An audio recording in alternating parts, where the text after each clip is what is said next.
dedicated to Henry Foreman. In the years of the primal force and the dawn of terrestrial birth, man mastered the mammoth and horse, and man was the lord of the earth. He made him an hollow skin from the heart of an holy tree. He compassed the earth therein, and man was the lord of the sea. He controlled the vigor of steam. He harnessed the lightning for hire. He drove the celestial team, and man was the lord of the fire. Deep mouths from their throne. Good whatever, good whomever, good however I may find you. This is Alan Averill. This is Agitators Anonymous, episode 83. 83, yes indeed. 83, my friends. Do you guys know that game, Snakes and Ladders? You remember that? Or is maybe that something that only exists in my childhood, or at least people of the same age or the same vintage? Snakes and Ladders was a game where you rolled a dice, and if you landed on a ladder, you could go up, and a snake, you went down. Something similar is kind of happening right now across various Western states, as you may or may not know, or I suppose if you live within some of them that are going back towards restrictions, going back towards rules. I hate to be the guy who said, I told you so, but I told you so, as we are, how can we say? Well, in Ireland, we are now looking at, again, a midnight curfew, discussions about, once again, changing people's socializing habits. The narrative is very grim. We're being told there's a deadly fourth wave, there's this, there's that. The usual words like overwhelming, etc. Despite the simple fact that in 2 years, almost 2 years, you probably could have built a hospital. And of course, what's been doing rounds amongst those of us who, well, sort of care or can be bothered with this kind of thing are, of course, articles predicting the collapse of the health service in Ireland, really, every year. I'm looking at one now. This is the winter our health system will collapse. Date, October 23rd, 2017. And you can find an article like this pretty much throughout all of the newspapers or online media. In fact, you can go back to, I mean, this will be a reference some of you won't get, but when Mary Harney tried to fix the health service 25, 30 years ago, I remember every winter hearing similar things on the radio when I was a kid. It's been a perennial thing. The Irish health service system is about to collapse. Only we were never locked down before, and it was never used as an arbitrary tool of subjugation against us, in my opinion, i.e., things were always on the brink of collapse, apparently. However, anyway, so yes, is there ever going to be an end in sight to this lockdown? I mean, I know I've discussed that with you before. People who argue with me and go, we're not in lockdown anymore. To me, at least, saying that we aren't is kind of letting the powers that be off the hook. And seeing as there is no media to do that anymore, I think mentally and morally maybe we should not do that, because while restrictions are still in place, it is a form of lockdown. A form, nonetheless, maybe not the full gamut of restrictions, but restrictions nonetheless. And yes, here we are. Whatever we have been doing for the past year, we have a great percentage of vaccine take-up. Whatever we've been doing, whatever we've been told to do, whatever rules we've been told to follow, the blame is being placed squarely on our human inalienable right to try and be human with each other and have a little bit of sociability. And within 3 or 4 weeks of opening the country back up, to having some form of, they call it Give Us Back the Night, which is a rather strange name for an organisation. The organisation called which, who are trying to reopen Nightlife Society. Sounds a bit like a sort of 90s goth band. Maybe they toured with Cradle of Filth in 95 or something like this. However, it's being closed again. That door is being firmly shut. And most of the rhetoric coming from our politicians is that there is going to be a non-negotiable third jab, whatever you want to call it. And despite the fact that as I said, our vaccination take-up is very strong, and I think people, for the most part, have been incredibly acquiescent with the government's wishes, here we are, facing not quite the same situation we did last August, September, October, etc., but a variation of a theme. The things that were promised to the people, as I suppose the terms through which their freedoms and liberties would come back have, well, obviously not happened. And for an ardent cynic like me, a skeptic, a pessimist, this is pretty much entirely what I predicted.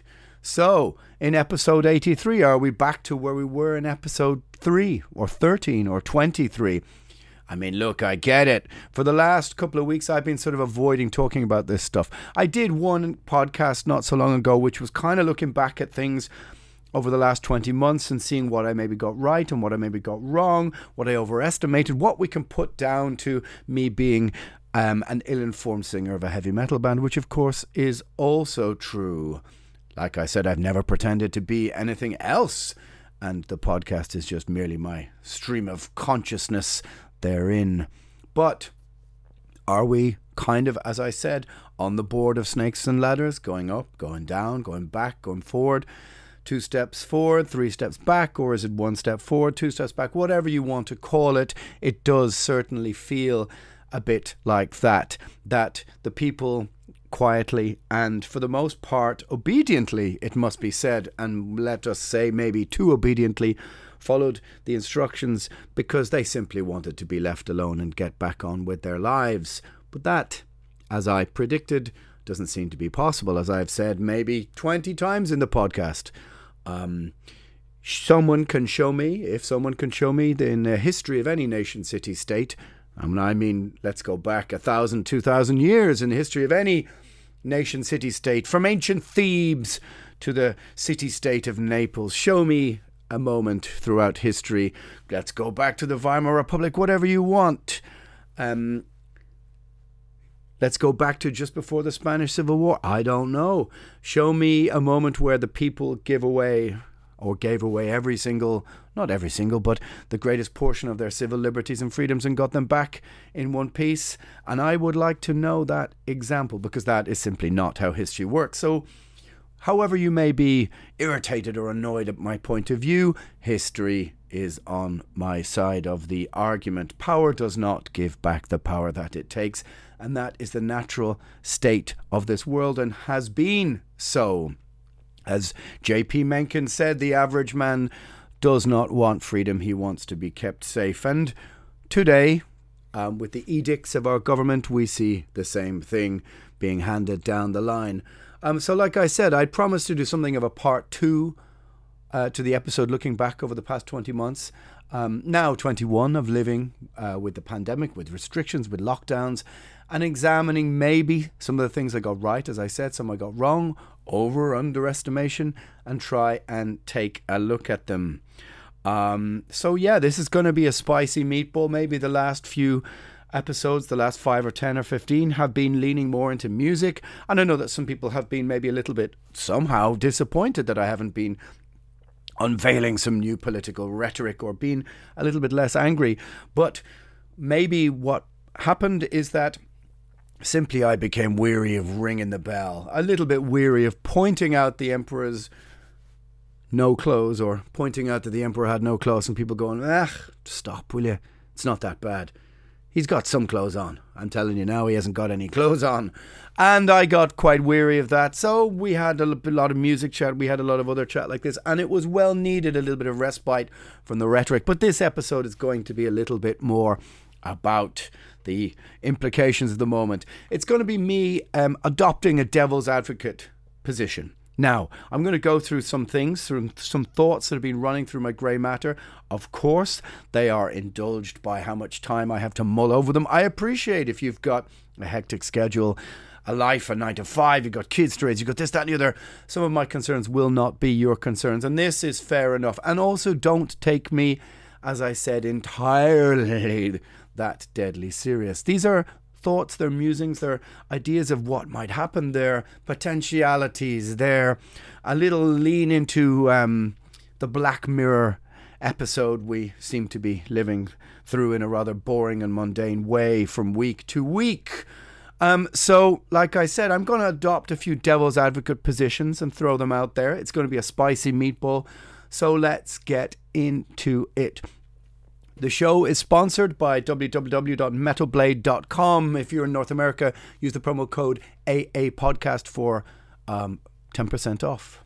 And www.eisenwald, well, it's Eisenwald Records, so EISENTON.de and .com. And again, use the promo code AAPodcast for 10% off over there. The links will be below in the description. If you're on YouTube, for example, just go over to my YouTube page. Just search Alan Averill. You'll find me. There's a new Primordial Instagram page, Primordial_official, etc., etc. I'm at Nemthianga_Primordial. So if you want more of my mundane commentary, dumb pictures, and this and that and the other, a few old cult with a capital K photos and an umlaut, most probably. Thank you, Lemmy. Over on the Primordial official Instagram page, head over there and have a look. Anyway, let's get into it. Let's hack into this. Let's use our rusty knives to hack into this fetid testicle, this fetid meatball that we are now being asked to swallow. So only yesterday, Austria announced that it was taking, in my opinion, some rather drastic and draconian measures. And those measures being locking down the unvaccinated. They were only allowed out for essential purposes, such as the doctor, such as whatever else. We hear stories about Lithuania, about Germany moving backwards towards restrictions. The kind of saber rattling of draconian measures has begun as we enter what was once called flu season. Since as long as we have known, and also please do remember that they attempted to find a vaccination for the common flu for, I don't know, it was 50 or 60 years, right, and did not do so. But miraculously, it seems to be somewhat eradicated. Anyway, despite the course that we are taking. So as I said, in Ireland, those noises that were coming from the unelected health official board took greater form today, and it was announced that we were going to be moving back towards restrictions. And once again, the hospitality sector or nightlife, or well, anything that young people might be doing or interested in doing, was the first to get kiboshed. And again, the trope of overwhelmed health services being the reason. And like I said off the top, perhaps trying to fix that health service might have been a better thing to do than taking people's civil liberties from them every time. Surely you've all seen by now that incredible footage of China building hospitals in a month or 2 months. Could we not have employed some out-of-work builders to build us a new hospital and guerrilla train maybe some health staff to work as skeleton staff? If there were too many cases among the staff, I don't know. Just, off the top of my head. And you do have to ask, and this is the cynic in me speaking, which is quite simple, I think, really, is that if you were to fix the problem, then maybe you couldn't use it as an excuse in order to keep restrictions and laws. That's kind of how my mind works. You don't see my point? That's all right. But if you were to fix the problem and go, well, we've built this brand new hospital and we've guerrilla trained all these new staff, etc., in order to deal with this great emergency, and so therefore there should be no more need to follow these draconian seasonal restrictions, well, then you would say, well, that seems like quite the noble and correct thing to do. Good for you, well managed, Mr. Government. But as we see, this is not what happens. So you can see my point, right? And if we are to move backwards, then what have we been doing for a year? What was the purpose of the vaccination? If we learn now it seems to work with limiting the extent of the effects, but not, it would seem, transmission. Okay, this doesn't seem to be what we were sold. But look, yeah, I get it. It's boring by now. It's tiresome. Believe me, I'm even sort of fatigued thinking about the whole thing. It really says to me now that people are worn out.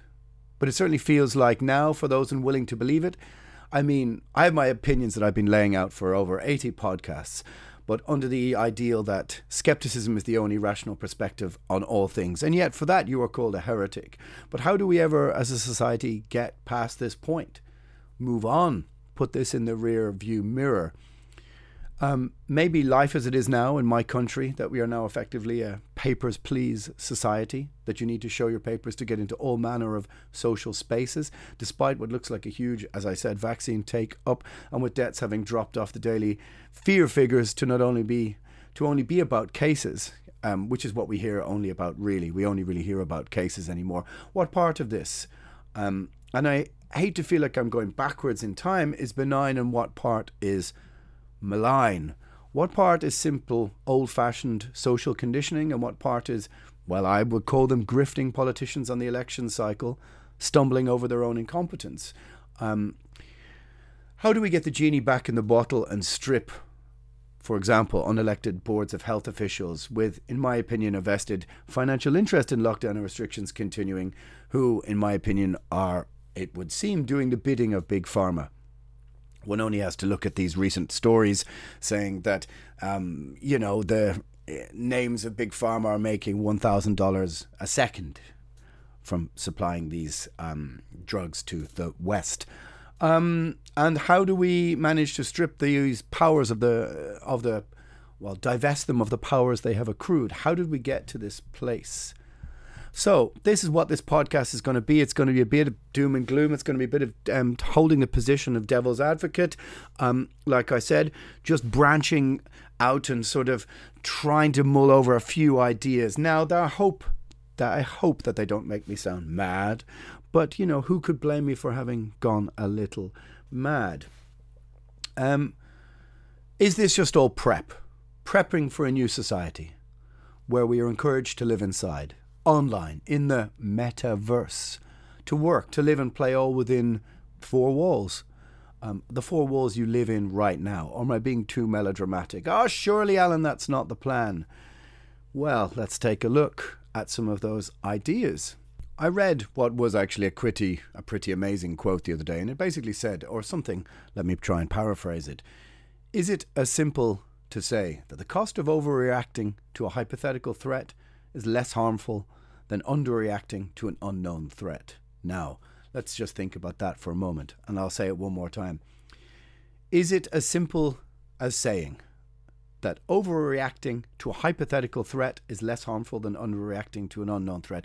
I guess that could perhaps sum up many of the things that have been done by government and state over the last 21 months. This is clearly the case to me. So how much now is just a sort of out of control bureaucracy, a train that's just gathered too much steam to be able to have the brakes pulled? And so what do I mean by that? Well, let's play the devil's advocate for a moment. If you are within the bush or deep in the forest and you hear a rustling and something moving towards you, do you stand and wait for it to reveal itself, knowing could it be a predator of some kind, or do you run? And this reaction is something deep within us. It's deep within our genetics. It's why we fear certain sounds. It's why we fear certain animals, etc., because they are essentially predators. And if you apply the same sort of, is it atavistic, I suppose, animalistic logic or innate logic, some kind of logic on some level, and to play devil's advocate, is our hysterical overreaction to this something almost natural? Because an underreaction is something that goes against our innate genetics. Now, think about that for a moment, if you will, because those who turn and run are going to live another day. And now, of course, this is not to say that reaction is something that can be manipulated by other people, or manipulated by the people who are actually behind those rustling noises in the first place, or behind whatever you feel is coming towards you. So, it takes on a multifaceted thought experiment on those terms. And it is a very interesting way of looking at it, because no politician, no one in a, the idea that there is some sort of top-down agenda, plan, etc., to me has always seemed very far-fetched, because the world just doesn't work like that. The world is way, way too chaotic. But if you take into account human nature, which I think human nature and the appropriation of risk, if you were in a position of power where you could be held accountable for not taking the full approach to risk.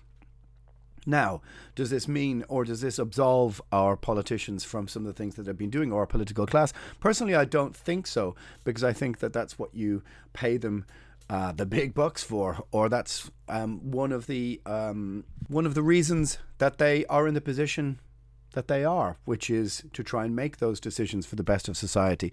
Or maybe I'm just being a bit too generous there, and they're all just a bunch of sociopaths who never had your best interests at heart anyway. Well, you decide. But I think that that's become undone.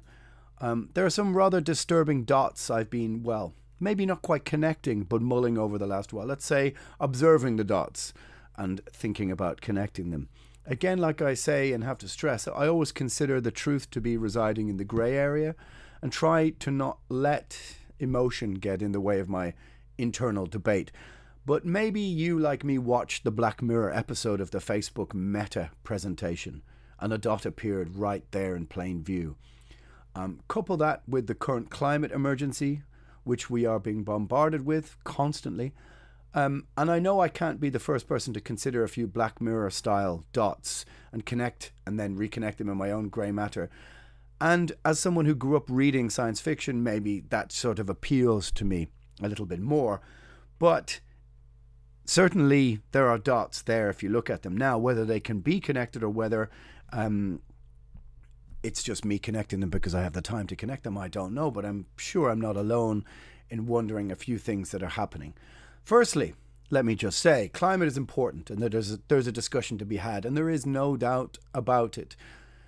As I know, it's an issue that makes people almost hysterical. And it's perfectly, how can we say, siloed in our modern understanding of many of the issues of today. In that, at the heart of it is a sort of very emotional truth. But we shouldn't let that get in the way of being able to ask questions about, how we say, the motives, about the ideals, about the science, about the maths, about how these things are unfolding before us, without being called a heretic or a denier for doing so. But I noticed before, and one of the few times I could be bothered really to throw something out there into my Facebook feed, an interview with the man who founded Greenpeace, who is fervently against the likes of Extinction Rebellion and the claims of what we can call climate catastrophists. And it is, in their opinion, a catastrophe. And I was called a climate denier within a few minutes. That video was 55 minutes long. So people called me that simply for posting what I thought was an interesting interview by someone questioning the narrative, which I think we should all do about every narrative, because otherwise then the narrative makes fools of us. But the use of the word denier, like I said, like most modern social movements, climate has become a religious issue, in my opinion, and even raising your hand to question any of it marks you out as a heretic. And the aligning of having a question with the word denier has really heavy portents. A denier, of course, being more commonly associated with a Holocaust denier. But it's done on purpose to shift you into that realm of judgment, something like this. Questioning the narrative makes you a heretic, or at the very least, making some observations. And so the mind wanders. Is the pandemic on some level just a form of disaster stroke adventure capitalism for big pharma? I mean, who wouldn't think that on some level? Amongst, of course, many other things. Not the only narrative, but an arbitrary health tax on the world to be implemented whenever is seen fit, or whenever state, tech, government wants to ramp up the fear. Is it that simple? No, I don't think it is. But certainly now, as we look at what's happening in Israel and we look at what's happening in other countries like Australia and New Zealand, you see talk of it in Austria, and other countries in Europe. Are we looking at an endless cycle of boosters? And as we know, have been developed daily pills, and a society being formed that any opposition to being part of a biomedical health security state means you are simply frozen out of it. Now, of course, that could be just too far-fetched, and of course the whole thing is just uneasily sitting on some sort of massive bureaucratic chaos. And as I said, our human assessment of risk and not wanting to appropriate any of it by the systems of power, which, let's be honest, are more or less broken. Again, I don't subscribe fully to that opinion, but I don't subscribe fully either to the opinion that it is benign. So here are a few things that I find beyond odd that kind of break my brain. What I find so odd, for example, is how a few years ago, the same people, let's say on the left, even though I don't necessarily agree with terms like left and right so much anymore because they're kind of sitting on their head many times.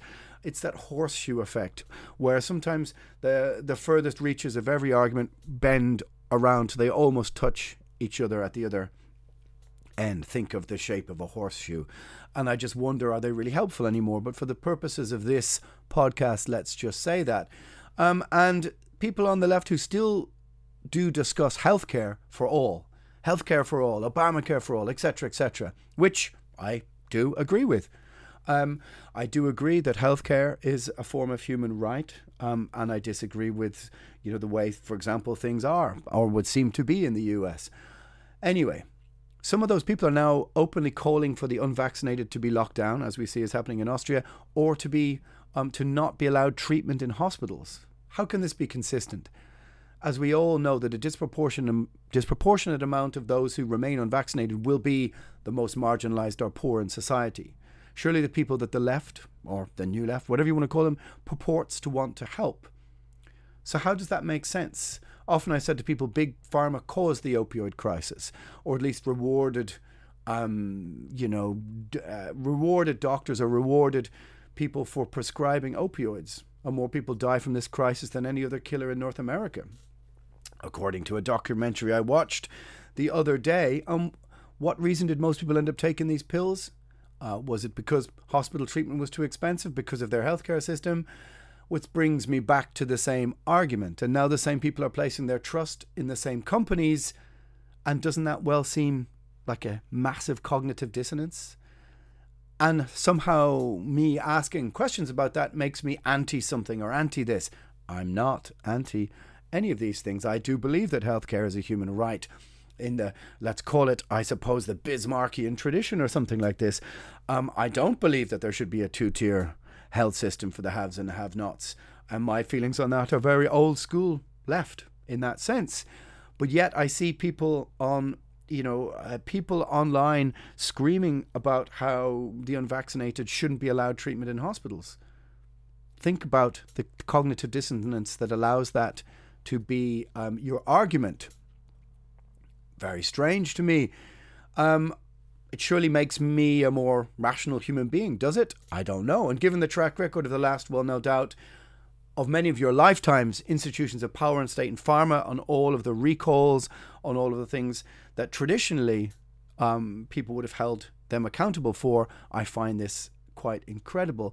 Anecdotally, I can see in my own country, there were 75,000 or 74, according to the newspapers, on the waiting list to have every illness, to have, let me just say that again, there were 74 or 75,000 people on the waiting list to have illnesses and ailments seen to. Now, speaking to a friend close to the hospital system, he says, sure, things are stressed out right now, but mainly it seems it's the ticking time bomb of illnesses and sicknesses that were waiting in the shadow of this system, that were held at arm's length from being treated. Where people are now told, if you go private, you get seen to. If you don't, well, you don't. You wait for a long time. So what choice does that give people? I have a friend who wants a knee operation, already waiting over 2 years, told go private at a huge cost, done in under a few months. If not, well, who knows? And no one wants to see patients who've been held at arm's length because of the pandemic. And so are we in reality creating a two-tier health model system that is very similar to what objectively I view from the outside as happens in America? You got the spondulics, you got the dollar, you get treated. If not, you don't. And who benefits from that? Let's be clear, big pharma. And so vaccine mandates will be held up as keys to some form of freedom. Do I think it's some huge top-down conspiracy or plot? No, I don't. I've said that many times before. You feel that I have. it is, once again, I think many things unfolding at the same time. But here we are. Health officials talking about cancelling Christmas and locking people down again over non-compliance. And how did the West end up in this soft authoritarian state? That's kind of what breaks my brain even more. I mean, I talked about the implications of this in the very first few podcasts as it became clear to me this ain't going anywhere, my friends. How, considering the history of the last 100, 120 years, the wars fought on the soil of Europe for freedom, for liberty, for all of those things against elements of authoritarianism, whether it's Eastern Europe liberating itself after the fall of the Berlin Wall, and yet now we would appear to be quite willingly ready to accept a biomedical form of soft authoritarianism. I don't know. That kind of breaks my brain. My criticism of the media, was I right about that? Do things come top down, or do people writing self-censor? Certainly journalism has changed, I think. The internet killed the printed word, and as journalism became almost impossible to make a living off, that income was supplemented with, in many cases, activism or many other forms of, online blogging or whatever else. And as the old adage is, you pay peanuts, you get monkeys. I mean, let's be clear. About something that if it bleeds, it leads. This is as old as time in relation to the media. Bad news sells, good news doesn't. And certainly in a world where clicks mean advertisement and reach, and the difference between paying the bills or not for the people involved in getting those clicks. Of course, disaster, all the isms, all the phobias, they get eyeballs on the issues. So media outlets play to their audience, knowing full well, in my opinion, they've lost a huge part of it to non-traditional media. Certainly, I know that once upon a time, I read all the papers in my parents' house back to back every weekend. When is the last time I even picked up a paper? I mean, I do it most days to look at the headline, maybe in the local newsagent, but I couldn't tell you when I read one from cover to cover. So they're in a strange place. They've now become part of what I consider to be some sort of psychodrama, some kind of theatre, appealing to their particular audience. They know fear sells. And are they really doing the state's bidding? I mean, today, for example, with the new restrictions in Ireland, all the papers were, the covers were about the fatal fourth wave and the overwhelming, like just an endless slew of dark rhetoric. Not one did I see which was questioning the motives of the government. And that was traditionally what journalism once was, at least in my opinion, holding power to account. And I think that that's changed, because I think that many of the people writing want to be in the tent pissing out and not outside the tent pissing in, so to speak. Are they really doing the state's bidding? I mean, we saw clearly the lack of coverage of any of the protests. And that was a very clear example. The constant ramping up of case number, derangement, we could call it like this. But clearly, I think very, very clearly, you could see this exemplified in the lack of coverage of any protests. And also covering protests online might meant some form of censorship. I mean, look, Trump kind of broke so many people's brains. So I think part of what happened is that any position that could be remotely aligned with anything he said, or what could be shoehorned into what we might call a Trumpian position, which then became far right, which became supremacy, which became blah, blah, blah, blah, blah. So simply questioning the motives of Big Pharma became associated with the far right. Now think about that. And then we have some people on the left, you can see online, defending huge multinationals. And I mean, how on earth did that happen? As I keep referring to, the Occupy movement in 2008 rightly identified all of these people as the enemy. Now many of those elements have been co-opted by or bought off by those many multinationals themselves. I don't know, crazy. Somebody asked me, was I a secret Marxist? Certainly Marx would have been turning in his grave at the defense of huge multinationals made by people who claimed to be influenced by him. And it just became part of the theatre, partly performative. And so let me kind of like spin back around, pivot for a moment to climate. I mean, is the pandemic lockdown merely prep for the climate lockdown? Alan, come on. Come on with the bad news. Come on, you can't be really saying that. Hey, just asking a question, right? But let's be clear about something. You know who wasn't at the recent GOP summit? China. Sorry for the impersonation. Just let that sink in for a moment. And that says to me all you need to know. And so through some weird prism of post-colonial guilt, your average person in, let's say, the UK or Ireland, although we have, I think, no real colonial guilt to speak of, we're being asked to shoulder, I think, I suppose, not asked to shoulder, but the suggestion is there, the moral suggestion that the proportion of guilt for climate as, let's say, we often hear people involved in the climate debate infer that all those who somehow benefited from the Industrial Revolution in the West, which I may add was almost 200 years ago, are now the people who are going to have to shoulder, it would seem, morally, emotionally, the burden of restriction on their freedoms. So let's be clear, let's be kind of clear, what you or I do, if you or I are, let's say what we do, right? I mean, obviously we have to set an example. I'm not saying anybody should not be concerned with climate. Of course they should. It's a very serious issue.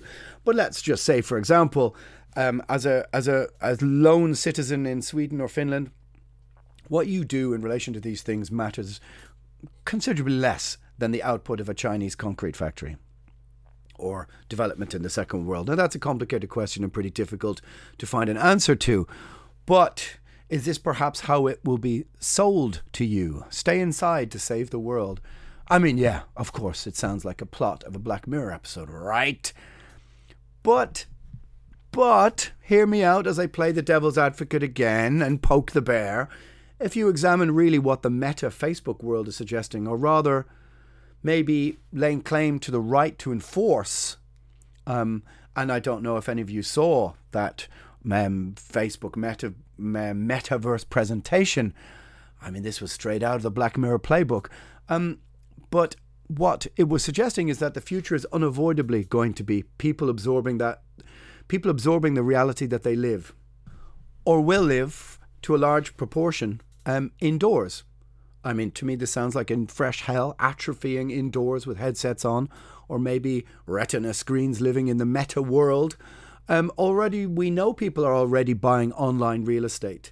And this will be fundamentally a big tech-controlled world where business meetings will happen. Trade will be done. And isn't lockdown and staying indoors a kind of good little dry run for this sort of dystopia? You can't tell me it isn't. And especially for younger people who will grow up attuned to all of these new technologies. I'm 46, I'm not exactly the demo age. But is that somehow, somewhere, the idea? Lockdown living, consume from within your house, live out your life as your own avatar. I mean, look, it's got to be better than the grim assessment of the outside real world, which is full of restrictions and fears, and we will keep you safe from that fearful outside world. You would be better off living out your life as your avatar. And look, yeah, I know, I'm being devil's advocate here. But no one can tell me that this weird move from Facebook to change their name to Meta hasn't got some element of truth within that projection. That they are, I suppose, it's a punt, it's a risk, it's a move, but it's a move to try and control whatever future that may be. And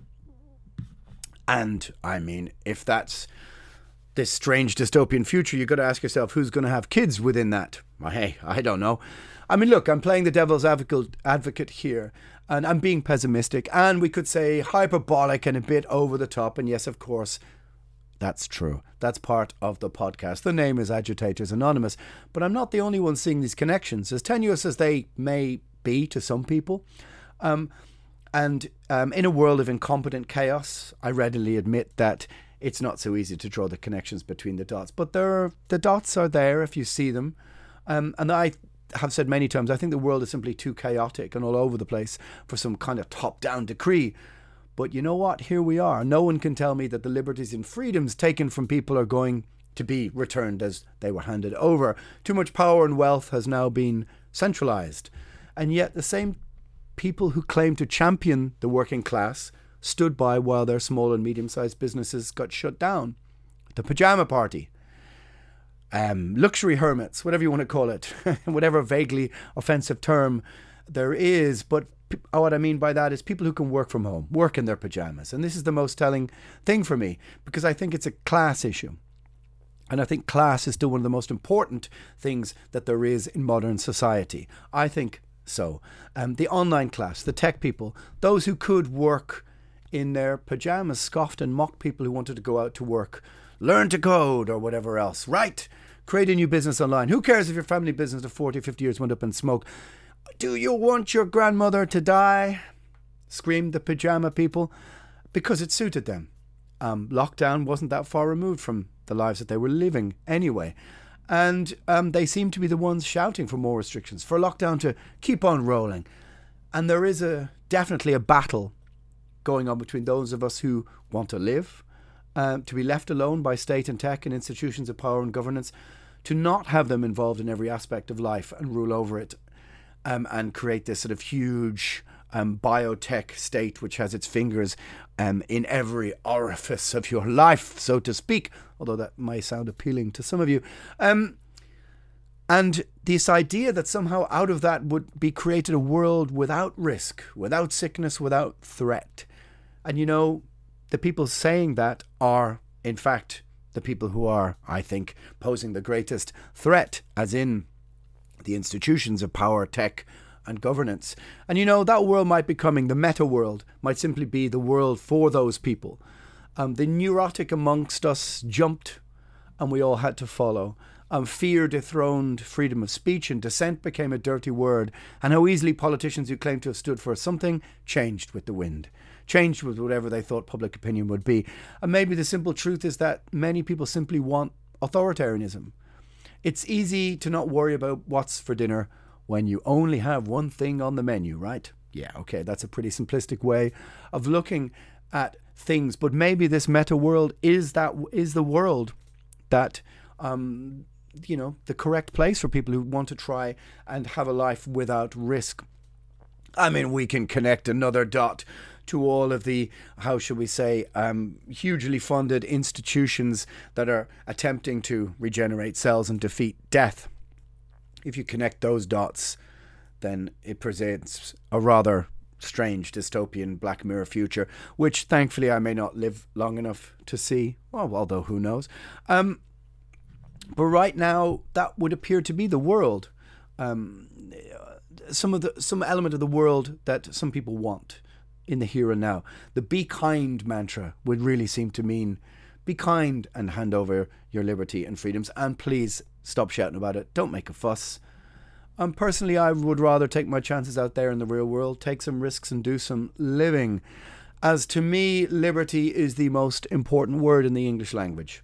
And I think you may ask all the people who died fighting for it what they think of that, and all the people who attempt to flee countries which live under the yoke of genuine tyranny. They might have a clearer understanding of the kind of authoritarian measures that are being ushered in under our nose. Or maybe I could just be wrong, and in 6 months it's all fine. I've just been daft and hyperbolic and over the top and a bit, you know, agitated. But isn't that the name of the podcast? My friends, that is episode 83. Planet Satan over and out. If you wish to go over to my Patreon, if you got this far, well, good for you. But if you want to go to my Patreon, you will hear other podcasts, various songs, rehearsals, and all sorts of other stuff I'm creating for as little as $1 a month or €1 a month or whatever other currency you are permitted to use right now. All right, that will be it. Agitators Anonymous.